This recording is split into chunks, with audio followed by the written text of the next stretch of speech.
Hello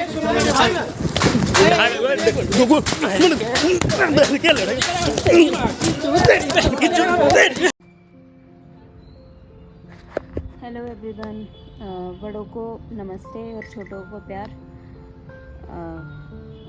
आपको बताना था कुछ, तो शुरू करते हैं कि क्या क्या हुआ। और बहुत बताते हुए अजीब लग रहा है, मतलब समझ में नहीं आ रहा है कि कैसे शुरू करूं और कैसे ख़त्म। डुग्गू को कोई किडनैप करके ले गया था। अब मुझे नहीं पता कि आप लोग कैसे रिएक्ट करोगे इस चीज़ पे, लेकिन हाँ ये हुआ है। डुग्गू को कोई किडनैप करके ले गया था, उठा के भाई सब ले गए, अपने घर ले गए। कहाँ? गाजियाबाद, भीमनगर। और पता कैसे चला वो भी अभी धीरे धीरे बताऊंगी आपको। 12 तारीख को शाम को 6 बजे के अराउंड, 6:10 पे घर से बाहर निकला। मतलब पहले पूरे टाइम ये घर पे ही था, ऐसा नहीं कि बाहर घूम रहा था। बिना इसने लीश नहीं लगाई हुई थी, कोई कपड़े नहीं पहने हुए थे, कुछ नहीं था। बाहर निकला और बाहर निकल के मतलब वॉशरूम जैसे करने जाता उतना ही था। पापा रहते हैं, पापा भी बस 1 मिनट के लिए अंदर आए ये बोलने के लिए कि मुझे चाय दो। शाम का टाइम हो रहा था, चाय पीने के लिए उन्होंने बोला कि मुझे चाय दे दो, चाय का टाइम हो गया। चाय का टाइम नहीं हुआ क्या तुम्हारा? तो ठीक है। फिर पापा जैसे ही अंदर आए, मैंने चाय रखी हुई थी, चाय बनने ही वाली थी। तो जैसे पापा अंदर आए और पापा अंदर से बाहर गए, तो हमारे घर के बगल में, मतलब शॉप के बगल में ही, तो उन्होंने, वो पापा के पास आते हैं और बोलते हैं कि डुग्गू को कौन ले गया? पापा बोलते हैं डुग्गू को कौन ले गया? मुझे क्या पता। अरे पता ही नहीं था, क्योंकि डुग्गू तो सुसु करने आया था, उसे कौन ले गया? अब देखो डुग्गू को। ये राजेश भैया की बेकरी है, मतलब इनकी शॉप के सामने से ही किडनैपिंग हुई है। तो अभी आप देखो सामने बाइक वाला आया है, किसी ने बाइक लगाई हमारी शॉप के सामने ही, जिस बाइक लगाई थी इसने, ये उतरा बाइक से, और ये इसने बाइक से उतरा और इसने बाइक टर्न करी वहीं से। अब हम यहाँ से कोशिश कर रहे थे कि इसका नंबर, बाइक का नंबर ट्रेस कर लें, बट बहुत ही इम्पॉसिबल हो रहा था क्योंकि यहाँ से काफ़ी ब्लर हो रहा था। ये इसने बाइक मोड़ी और इस तरीके से मोड़ी और ये लगाई, और आप देखोगे तो डुग्गू दिख रहा होगा आपको। वो देखो साइड में छोटा सा दिख रहा है डुग्गू, वहाँ पे काउंटर के आगे गया, वहाँ पे सुसु वुसु कर रहा था, वो वहाँ पे था। ये 6:10 की बात है। ये देखो डुग्गू दिखा, इसने बाइक लगाई ऐसे खड़ा हुआ, और अब ये वहाँ से जो कोई निकला है, कोई लड़की निकली है वहाँ से, ये गया सामने की तरफ। डुग्गू इसके पीछे पीछे गया थोड़ी से, मतलब पता नहीं क्या था क्या नहीं था, डुग्गू गया इसके पीछे। और ये इसने उठाया डुग्गू को, इसने प्यार किया और एकदम इसने उठा लिया डुग्गू को। देखो उठा लिया डुग्गू को, ये उठाया। और उसके बाद फिर मेरे को जैसे पता चला कि डुग्गू को कोई बैठा के ले गया, मैं एकदम हड़बड़ा के बाहर आई और मैं घबरा गई एकदम से। ये क्या हुआ? ऐसा तो कुछ कभी सपने में भी नहीं सोचा था, ये हुआ क्या एकदम से? फिर मैं मखनपुर की तरफ, ऐसा उनको भी इंट्यूशन ऐसे हुआ कि मखनपुर की तरफ गया है कोई, और मेरे को भी यही लगा। हम लोग सीधा मखनपुर की तरफ को गए, अंदर की तरफ, वहाँ जाके देख कर आए। पापा स्कूटी से गए, राजेश भैया भी गए उनके साथ, और मैं भी पैदल गई देखने के लिए कि क्या कोई था, क्या था, कुछ नहीं समझ में आया। फिर ये लोग वापस आए, पापा को भी मैंने वापस आते हुए देखा राजेश भैया के साथ, और राजेश भैया भी वापस आए। तो फिर राजेश भैया ने अपने कैमरा चेक करा, मतलब आपने देख ली होगी कैमरे की फुटेज की क्या देखने को मिल रहा है। कैमरे में देख के हम शॉक्ड रह गए कि ये हुआ क्या एकदम से। फिर मतलब जो नंबर अभी दिख रहा है आपको, वो इतना क्लियर नहीं दिख रहा होगा, मुझे समझ में नहीं आ रहा होगा। हमने मतलब 6 बजे से लेके 9-10 बजे तक हम कैसे ही करते रहे कि क्या नंबर है, क्या नंबर है, क्या नहीं है। हमने फिर 10 बजे तक हमने वेट काफ़ी ज़्यादा लेट कर दिया था, बट स्टिल मैंने मतलब हम लोग ने जाके कंप्लेन कर दी थी कि ऐसा हो गया है, प्लीज़ इस पर कुछ एक्शन लेने चाहिए। ठीक है। फिर गए पुलिस स्टेशन गए, वहाँ पे नोटिस जो भी हमने लिखा था एप्लीकेशन वो दी उनको। उन्होंने बोला कि ठीक है कल आएगा, मतलब कल कोई आएगा वहाँ पे, हम भेजते हैं किसी को और वो चेक करेंगे, कैमरास चेक करेंगे। हमने जो अपने एंड से हमने जो भी कैमरास चेक करने थे हमने करे, और हमें डायरेक्शन पता चला कि वो मखनपुर की साइड नहीं गया, वो बाहर की तरफ निकला है। उसको उधर की तरफ गाजियाबाद की तरफ जाना था, तो इसलिए बाहर की तरफ निकला। ठीक है, वो भी समझ में आ गया कि चलो मखनपुर की साइड नहीं गया, बाहर की तरफ गया। उसके बाद देखो क्या हुआ। उसके बाद जब हमने कैमरास वगैरह सारे चेक करे, एक दो जनों ने तो हमें कैमरास दिखाने से मना भी करा कि हम नहीं दिखाएंगे कैमरा, वो मुझे कोई लॉजिकल रीज़न नहीं लगा कि क्यों मना करा। ठीक है, उसका उनका अपना है, ठीक है। फिर हमने अपने एरिया में जिनके यहाँ भी कैमराज लगे थे, हमने सबके कैमराज चेक करे, तो हमें डायरेक्शन पता चली कि कहाँ से निकला था। हमारे यहाँ उज्जवल मेडिकल स्टोर है, उनके यहाँ भी हमने चेक करा, और आगे भी एक दो डेयरी वगैरह उन पर भी चेक करा, तो वहाँ से भी पता चला कि वो वहाँ से निकला है। ठीक है, कैमराज की फुटेज चेक कर ली हमने, अपने पुलिस वाले जितने भी काम थे वो हमने कर लिए सारे। अब रात हो गई, अंधेरा हो रखा है, और मतलब जैसे कुत्ते बाहर भौंकते हैं तो डुग्गू भी कंटिन्यू उनके संग भौंकता है कि क्या हुआ है। रात को जब ये था नहीं और ये नहीं बोल रहा था, मेरे को इतना अजीब लग रहा था ना कसम से कि ये मतलब कोई आवाज़ नहीं आ रही थी, वो सन्नाटा ना घर में इतना चुभ रहा था, मुझे इतना चुभ रहा था बहुत ज़्यादा, मतलब इतनी मैं परेशान हो रही थी कि नींद ऑब्वियसली यार मैं कैसे ही सो सकती हूँ, मेरे को नहीं आ रही थी नींद, नहीं सो रही थी मैं बस इसी की टेंशन में थी कि ये कहाँ होगा, इसने खाना खाया होगा कि नहीं खाया होगा। और इनफैक्ट कल तो मतलब उस दिन तो इसने खाना खाया ही नहीं था। और वो वहाँ पे जो किडनैपर भाई साहब हैं उन्होंने क्या क्या बोला वो भी बताऊँगी अभी आपको। इस सब के बाद जैसे जैसे रात काटी, फिर अगले दिन नेक्स्ट डे मॉर्निंग में पापा ने 5:30-6 बजे जैसे शॉप खोली। उसके बाद पापा अर्ली मॉर्निंग देख कर आ गए, एक राउंड मार के स्कूटी से कि कोई दिख जाए, जैसे मॉर्निंग में घुमाते हैं तो वैसे कुछ दिख जाए कोई सा, तो अब नहीं दिखा। फिर पापा ने 8 बजे के अराउंड फिर आए पापा घर पे, मम्मी को बोलने के लिए तो उठ जा, मैं शॉप पे आ जा, मैं देख लेता हूँ कोई घूमता हुआ दिखेगा या कुत्ते वुत्ते जो घुमाने खिलाने आते हैं कुत्तों को, उनको मैं वो दिखेंगे तो मैं उन्हें बोल दूँगा कि कुछ भी हो दिखे तो समझ आए तो हमें बताना, फ़ोटो वगैरह भेज दूँगा करके। ठीक है, पापा भी गए। फिर पापा एक बार फिर गए मतलब ढूंढने के लिए, 10-10:30 बजे के करीब फिर से गए पापा।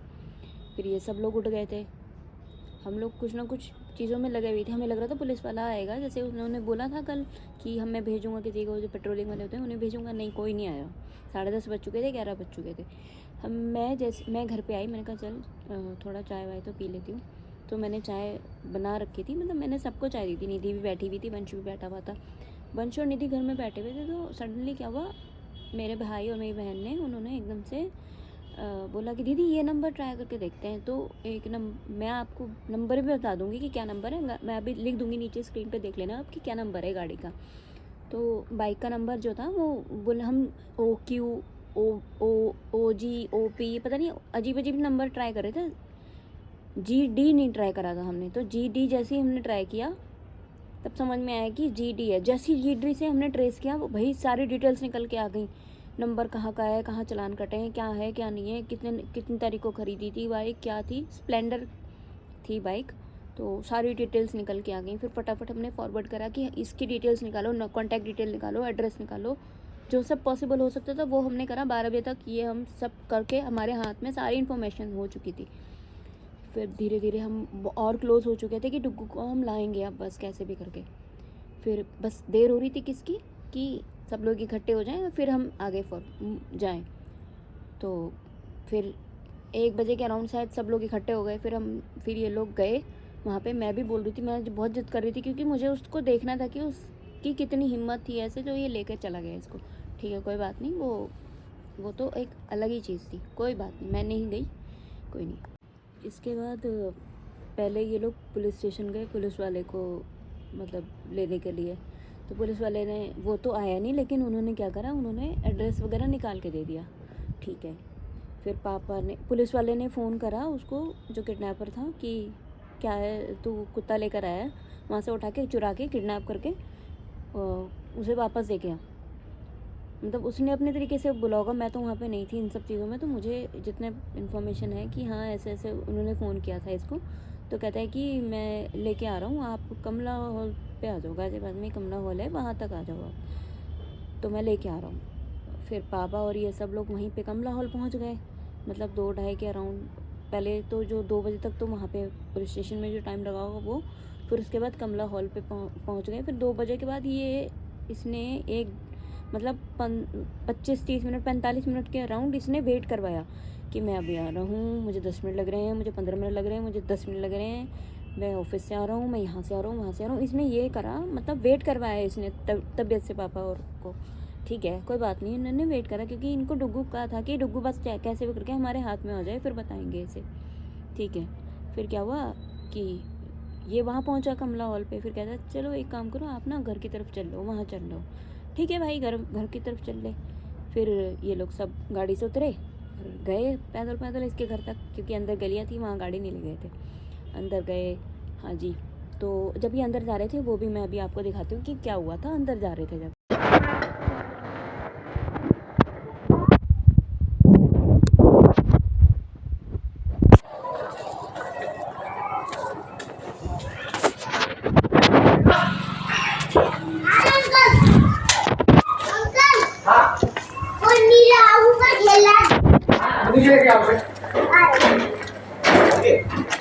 मैं कभी यहाँ रहता हूँ।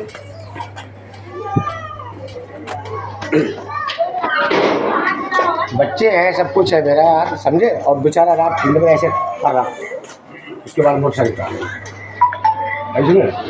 ना मैं तोड़ हूँ ना रुको।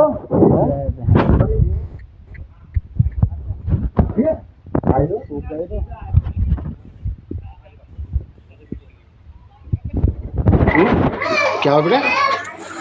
सूख गए एक दिन में ना दूध लाए थे 1/2 किलो हम, समझे। दूध तो पीता ही नहीं है, फालतू मत बोल। फिर एकदम से डुग्गू ने पापा को देखा, एकदम फड़फड़ाने लग गया। डुग्गू डर गया था वो बहुत ज़्यादा। फिर डुग्गू पापा की गोद में आया, उन्होंने पापा की गोद में लिया।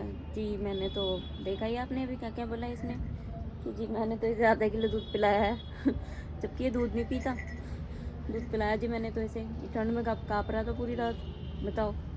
हाँ जी बताओ, बहुत बुरी हालत हो रही थी इसकी ठंड में। हाँ, और मैंने इसे दूध पिलाया। मैंने कहा अच्छा जी ठीक है। फिर जैसे ये डुग्गू पापा की गोद में आया, उसके बाद चलो ठीक है। फिर पापा ने और इन लोगों ने बोला कि भाई ठीक है, चलो ठीक है, कोई बात नहीं, तूने लेकर आ गया, तेरी कोई बात नहीं, तेरी गलती हम माफ़ करते हैं। भाई तू हमें छोड़ने तो आ जा, ज़रा आगे तक चल, क्या हो गया, आगे आ जा, थोड़ा सा आगे तक आ जा छोड़ने। इसे छोड़ने के लिए लेकर आए बाहर तक, इसके घर से मतलब 500 मीटर, बहुत थोड़ी सी दूर की बात है, उतनी दूर तक ही आया होगा ये। फिर उसके बाद कुछ ऐसा हुआ जो मैं आपको दिखा नहीं सकती। दे दे भगवान, काश मैं आपको दिखा सकती, सच में ये बहुत अच्छा सीन था। आई विश आपको दिखा पाती कि कितना अच्छा सीन था। मज़ा आ गया यार देख के, मेरी दिल की तसल्ली के लिए ये लोग वीडियो बना के लाए हैं मज़ा आ गया देख के, सच में ऐसा होना चाहिए। आज ये है, कल को किसी का बच्चा उठा लिया भाई, तब क्या होगा। कह रहा मैं तो यहाँ रहता हूँ। उसके बाद चलो ठीक है, फाइनली जो सब जिन्होंने करा, लटा के जो भी इन्होंने करा उसके साथ, अच्छी बात है, वो सब ओके था, डिज़र्व करता था। उसके बाद डुग्गू जी घर आते हैं। उसके बाद देखो आप क्या होता है उसके बाद जब ये घर आए हैं तो। अंगना में पधारे दामाद जी, अंगना में पधारे डुग्गू डुग्गू।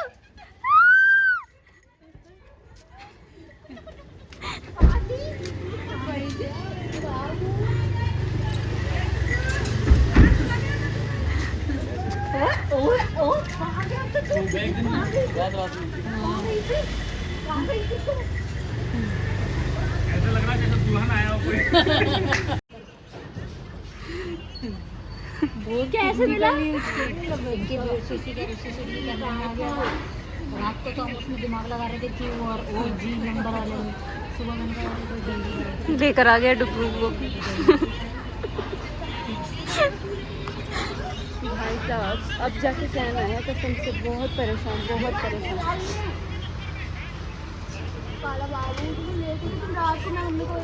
पिट के जा रहा था बेचारा, पूरी रात भूखा रहा है,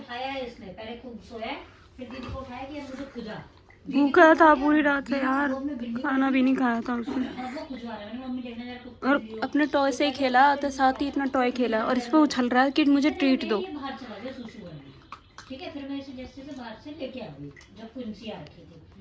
thank you everyone, Duggu is back, my baby is back. देख लो, भूखा था पूरी रात बहुत, मतलब खाना वाना कुछ नहीं खाया हुआ था इसने। अभी मेरे बच्चे ने खाना खाया, अभी उसको बाहर जाने की लग रही है, अभी भी गेट पे खड़ा हुआ था और कह रहा था मुझे बाहर जाना है। अभी जाएंगे बेटा, अभी जाएंगे, कपड़े पहन के जाएंगे अभी बाहर। और इसके जब ये गया था उसके साथ क्या क्या हुआ है ना, ये सब मैं आपको व्लॉग में बताऊंगी, व्लॉग बनाऊंगी इसका प्रॉपर, सारी वीडियोस और सारी क्लिप्स हैं मेरे पास, ठीक है। और सबको thank you, huge shout out husky वालों को, हस्की इंडिया 0 को, कि उन्होंने एकदम से एक कहने में स्टोरी लगा दी। बहुत बहुत थैंक यू कुंवर भैया आपका कि आपने ये सब किया हमारे लिए। और कुंवर भैया आप बहुत अच्छे हो, थैंक यू सो मच। आपने कॉल भी उठाई, सब चीज़ें असिस्ट करा। और ब्लेसी को thank you so much. Blessy ने भी बहुत ज़्यादा हेल्प करी कि कैसे करना है क्या करना है, उसने भी वो भी लगी हुई थी बेचारी। और अर्चना को भी थैंक यू, और सबको बहुत बहुत थैंक यू जिन्होंने हेल्प करी। डुग्गू डुग्गू भौंक के जा रहा है, उस पर चढ़ रहा है डुग्गू। जब मार देते हैं उसे। क्या नजारा था वो ना, बड़ा मजा आया मम्मी कसम से। ओह शिट शिट, अरे सारी ले गया, अरे एक बार में देनी थी। इधर आ जाओ, इधर आ जाओ, खा लो, चलो आप ही के लिए वो खा लो। ये भैया ने कुछ थोड़ा सा कमाल करा था, ये उसका नतीजा है। अरे भाई जैसे ये आया और उसके बाद सब खुश हो गए, सब घर में बहुत भीड़ हो गई थी। निधि कह रही इतने तो लोग तब भी नहीं आए थे जब मेरा ऑपरेशन हुआ, जितने लोग इसको मिलने आ रहे। तो ये बहुत अच्छी फीलिंग थी कि सब लोगों ने इतना कंसर्न दिखाया मेरे व्हाट्सएप पे भी, इंस्टाग्राम पे भी। और सबसे ज़्यादा अच्छा तो मुझे तब लगा जब मैंने एक बोलने पे मैंने फ़ोन करा और उन्होंने मुझे सारी असिस्टेंस दी। हस्की इंडिया ज़ीरो, उन्होंने नवाब जो हस्की है नवाब के आगे है, तो उसके पेज से, जो उसके पापा का पेज है, रोहन भैया का पेज है, उन्होंने बहुत हेल्प करी। उन्होंने तुरंत ही एकदम से स्टोरी लगा दी थी। मैंने पोस्टर उन्हें शेयर किया था तो उन्होंने तुरंत स्टोरी लगा दी थी कि जो भी अगर किसी को भी दिखता है बच्चा तो प्लीज़ उसको हेल्प करना वापस करने, मतलब वापस के लिए हमने 10,000 रुपीज़ का रिवॉर्ड भी रखा था। बट वो पैसे बच गए यार, हम खुद ही ढूंढ के ले आए डुग्गू को। ये मज़े आ गए। और जो उसकी कुटाई हुई है ना वो तो बहुत ही मज़ेदार थी सच में। थैंक यू जो लोग उसको कूटने गए थे, उन लोगों को भी थैंक यू। ये मज़ा आ गया। और बस यही बोलना चाहती हूँ कि प्लीज़ अगर आपको शौक करना है तो अपनी दम पे करो, किसी की चीज़ों को मत लेके जाओ। और हम चैन से जीना चाहते हैं तो हमें चैन से जीने दो, हमें परेशानी मत दो, वरना हम डबल कर देंगे उस परेशानी को और कहाँ से घुसा देंगे ना वो भी आपको पता नहीं चलेगा। इसलिए प्लीज़ तंग मत करो, अच्छे से रहो, अच्छे से रहने दो, ठीक है। ये सबके लिए है। और जय श्री राधा रानी की वजह से सब कुछ अच्छा हो गया। मुझे बहुत खुशी हो रही है कि डुग्गू वापस आ गया। मैंने मतलब मैं सोच नहीं रही थी ऐसा कि हो जाएगा, बट फाइनली हमने एड़ी चोटी का जो जोर लगाया ना उसका नतीजा हमें ये मिला कि फाइनली डुग्गू वापस आ गया। मैं बहुत डरी हुई थी इस चीज़ के लिए कि पता नहीं कैसे हो पाएगा, बट ये हो गया। सब लोगों ने मिल के किया तो बहुत अच्छे से हुआ। सब आए, खुश थे सब बहुत। मतलब कल तो मेरी खुशी अलग ही लेवल पे थी। आप देखना, जब मैंने कल स्टोरीज़ वगैरह पोस्ट करी थी वो मैं लगाऊंगी। बहुत अच्छा लग रहा था कल मुझे। ओके, सबको bye, thank you so much ये वीडियो देखने के लिए। और अपने बच्चों का ध्यान रखो और इस वीडियो को ज़्यादा से ज़्यादा शेयर करना ताकि आपको भी थोड़ा सा रहे कि अपने बच्चों को किस तरीके से रखना है ध्यान। मतलब ध्यान तो से देखो, ऐसा नहीं है कि मैं नहीं रखती, मैं भी रखती हूँ, सब लोग ध्यान रखते हैं, लेकिन होने को कोई नहीं डाल सकता। कब कहाँ से कौन आ जाए कुछ नहीं पता। तो बस थोड़ा सा ध्यान रखना और आप अपना ख्याल रखना, हम अपना ख्याल रखेंगे। राधे राधे, बाय।